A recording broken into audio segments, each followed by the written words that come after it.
Hi everyone, and welcome to another tutorial for JcInventory. My name is Jack, and today we're going to be looking at containers.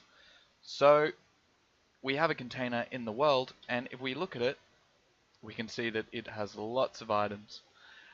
Its size is easily editable, and of course it looks pretty silly when it's so big, but they're easily editable over here in the inventory settings. And you can specify a lot of things in the inventory settings.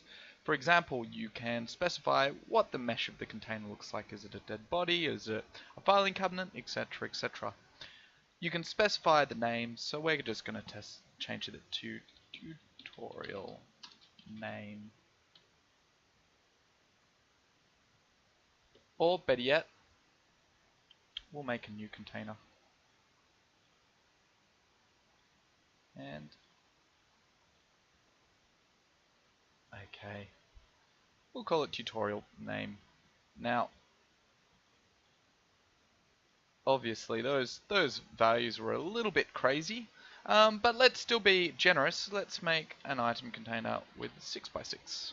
Item width and height, I think 38 looks good. It is customizable.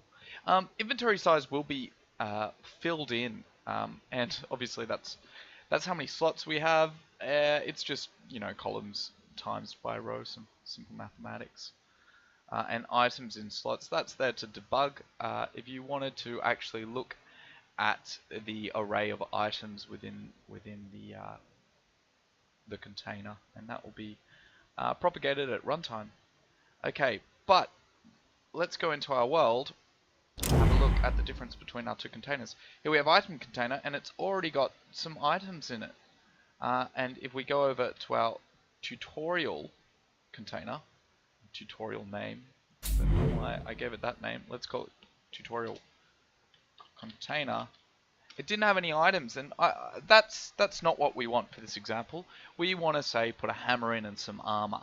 But how would we do that not at runtime? Well, there's an array here called items in container under container settings, and we can add an element, and it's a very simple struct that basically enables you to specify what you would like and how many of each item.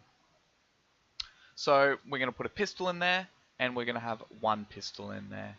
Oh, okay. And what does our pistol need? Our pistol needs ammo. So let's put some ammunition in there. And how much? 32 ammunition. Okay. And finally, we'll put, I don't know, a hammer. Classic hammer. Okay. As you can see, you've also got inject attributes here, and that would be from differing the item from other hammers or ammo or pistols. If you want to learn more about that, check out the Wikipedia page and look under the attributes in setting up an item, or see the video on setting up an item, which dives into it as well a little bit, mostly with item tags. But to stay focused, let's see how we went.